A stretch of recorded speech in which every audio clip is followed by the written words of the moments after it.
ബസ്സിന്റെ വാതിലടച്ച് സ്വസ്ഥമായിരിക്കുന്നു. ഉറങ്ങാം എന്ന് വിചാരിച്ചിരിക്കുമ്പോൾ പെട്ടെന്ന് വാതിലൊരു മുട്ട് കേട്ടു. വാതിലാരും മുട്ടുന്നു. അവൻ ഞെട്ടിപ്പിടഞ്ഞ് എഴുന്നേറ്റു. സാധാരണ നിലയിൽ തന്നെ പകൽ നേരത്ത് പോലും അവളുടെ വീട്ടിൽ സന്ദർശിക്കാൻ പോയതല്ല. ഇതാരാണ് ഈ അസമയത്ത്? പരിഭ്രമിച്ച് അവൾ ചോദിച്ചു. വീണ്ടും മറുപടി മുട്ടു തന്നെ. അവൾ ചിലത് ഊഹിച്ചു. അതുകൊണ്ട് അവൾ ധൈര്യം അവലംബിച്ച് വാതിലരികിൽ വന്ന് ഉറക്കെ വിളിച്ചു ചോദിച്ചു, ആരാ വാതിൽ പൊട്ടിയത്? ആരായി നേരത്തെ? വീണ്ടും വാതിൽ മുട്ടു തന്നെ. രണ്ടും കൽപ്പിച്ച് അവൾ ആ സാക്ഷികളാക്കി വാതിൽ തുറന്നു.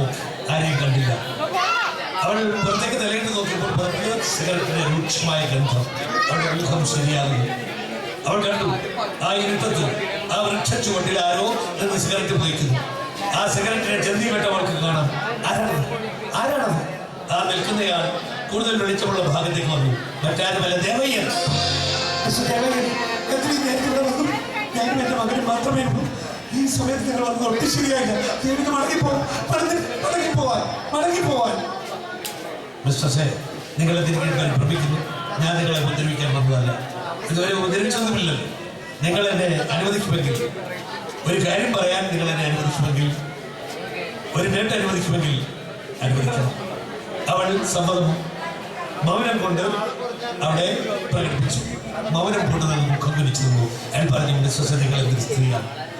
വാതിലടച്ച് വീട്ടിനകത്തിരുന്നാൽ പുറത്തെ കാര്യങ്ങളെല്ലാം പറയാൻ കഴിയുമോ? നിലാവിൽ കുളിച്ചു നിൽക്കുന്ന ഈ വനത്തിന്റെ ഭംഗി നിങ്ങൾക്ക് ആസ്വദിക്കണ്ടേ? പാലുപോലുള്ള പൂനിലാവിൽ പാരിടം കുളിരേകവേ, പാലുപോലുള്ള പൂനിലാവിൽ പാരിടം കുളിരേകവേ, പാവനി നീയുമൊത്തു കാടിൽ പാടിയാടുവാൻ വന്നു ഞാൻ, പാവനി നീയുമൊത്തു കാടിൽ പാടിയാടുവാൻ വന്നു ഞാൻ, പാലുപോലുള്ള പൂനിലാവിൽ പാരിടം കുളിരേകവേ, പാവനി നീയുമൊത്തു കാടിൽ പാടിയാടുവാൻ വന്നു ഞാൻ, പാടിയാടുവാൻ വന്നു ഞാൻ.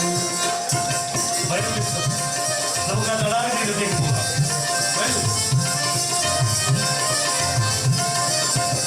അവളവനെ അനുഗമിക്കുന്നു. അവനൊപ്പം നടക്കുന്നു.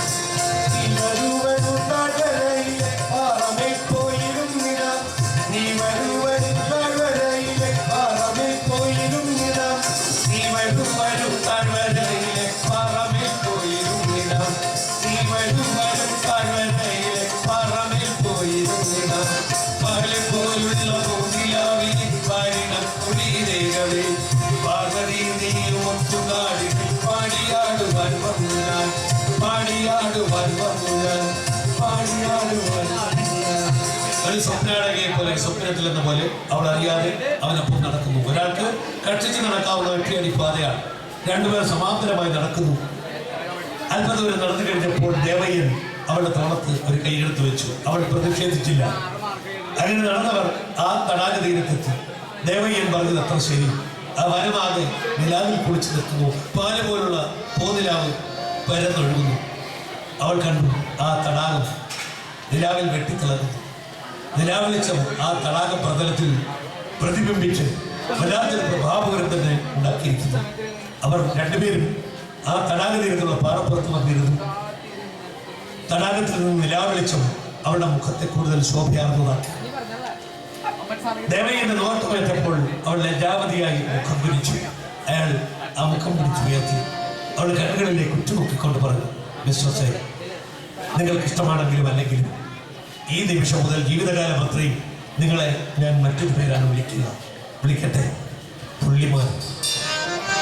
പുള്ളിമാൻ. പുള്ളിമാനെ പുള്ളിക്കളിക്കുന്ന പുള്ളിമാനെ